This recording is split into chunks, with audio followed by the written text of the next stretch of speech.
विद्युत मोटर यह एक ऐसा संसाधन होता है जिसके द्वारा विद्युत ऊर्जा को यांत्रिक ऊर्जा में बदलता है। इसका सिद्धांत इस तथ्य पर आधारित है कि जब किसी बंद कुंडली को चुंबकीय क्षेत्र में रखकर उसमें विद्युत धारा प्रवाहित करते हैं तो उस पर एक बलयुग्म कार्य करने लगता है, जिसकी दिशा फ्लेमिंग के वाम हस्त के नियम पर निर्धारित की जाती है। यह बलयुग्म कुंडली को चुंबकीय क्षेत्र में लगातार घुमाता रहता है।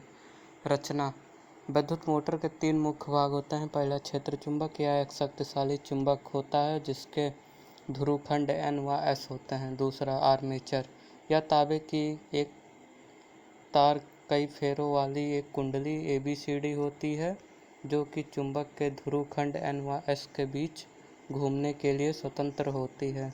तीसरा विभक्त वलय या बुरुश, यह पीतल का एक छल्ला होता है जो 2 बराबर भागों में विभाजित हो जाता है।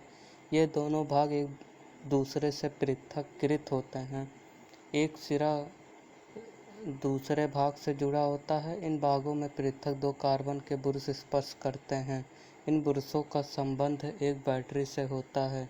एक बुरुश से विद्युत धारा कुंडली में प्रवेश करती है तथा दूसरे से बाहर निकलती है।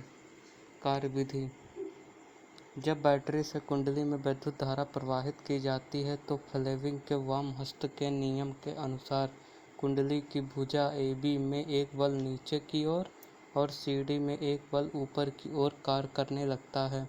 इन दोनों बलों से बने बलयुग्म के कारण कुंडली वामावर्त दिशा में घूमने लगती है। कुंडली के साथ उसके सिरों पर लगे विभक्त वलय के भाग भी घूमते हैं, परंतु बैटरी का धन ध्रुव दाएं बुरुश के कुंडली से जुड़ा होता है तथा ऋण ध्रुव दाएं बुरुश के कुंडली से जुड़ा रहता है, अतः कुंडली उसी दिशा में घूमने लगती है।